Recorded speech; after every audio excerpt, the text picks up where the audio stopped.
21 years ago, it should have become absolutely clear, even to the most naive, that the communists, who have the blood of about 60 million on their hands, had never intended to liberate the Chinese people. Having already persecuted both the house church Christians, who refused to join the Communist Front patriotic churches, as well as the Muslim Uyghurs. Without notice, the regime declared an unlimited war of persecution against the people of the Falun Gong. This was for two reasons. First, the number of practitioners had grown exponentially to be even more than the total membership of the Communist Party. And second, their philosophy, emphasizing truthfulness, compassion, and tolerance, is so contrary to the brutal dogmas espoused by the self-interested communists. They applied to the Falun Gong the same monstrous practice they applied to those found guilty of a capital crime, the sale of organs ripped from their still living bodies, no doubt after the depraved leadership had had their first pick. Being found guilty under the communists is the inevitable consequence of being charged. This is truly guilt by accusation. As a Soviet secret police chief, Lavrenti Beria, once said, "Show me the man, and I'll show you the crime." The communists made the people of the Falun Gong victims of a trade in human organs without even the facade of a criminal show trial.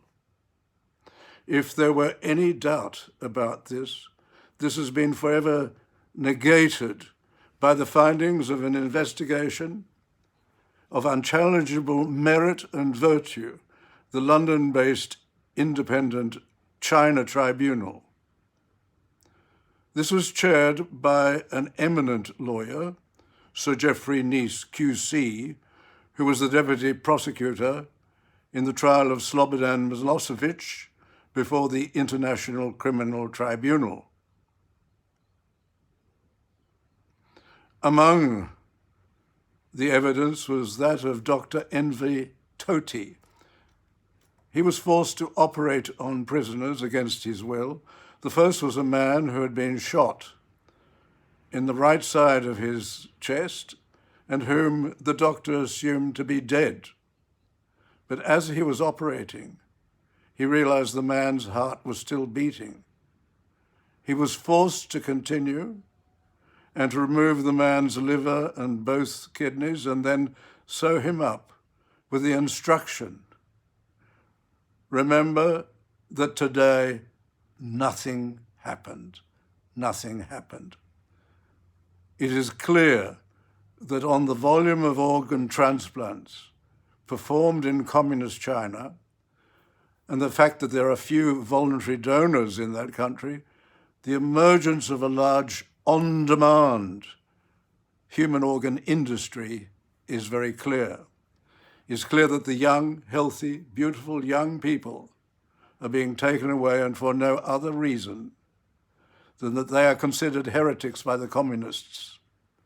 Their organs are being ripped out of their living bodies to be sold in this reprehensible trade. This has attracted international condemnation, understandably. While the victims have probably included Uyghur Muslims and house Christians, it is very clear that the greatest number are practitioners of the Falun Gong. This is an appalling situation and certainly something very reprehensible. What was truly extraordinary was that to coincide with the 21st anniversary of the beginning of this prosecution, with people around the whole world condemning this, Australia's taxpayer-funded broadcasting service, the ABC, chose this moment to launch an attack on the Falun Gong. It showed a program beginning with some obscure local government planning disputes in the United States, followed by interviews with some former disgruntled practitioners of the Falun Gong. Only when the local Falun Gong in Australia realized this program was to be aired did they decide that they would interview a representative of the Falun Gong without telling her what were all the claims so she could answer each of them. For this, the Australian Broadcasting Corporation has been praised in the communist media. Why, at such a sensitive time, did the ABC broadcast this? And why didn't they expose the live organ trade and the fact that so many Falun Gong have been imprisoned, tortured, and killed by the communists? Why did they broadcast this program? Why is the taxpayer-funded ABC acting as if they are the propaganda arm of the Communist Party of China? This is a scandal. This is an outrage. Parliament, the Australian Parliament, has a duty now, for the purposes of at least decency and urgency, to demand the ABC follow their charter and do the right and decent thing and respect those many who've been murdered by the communists for this notorious trade.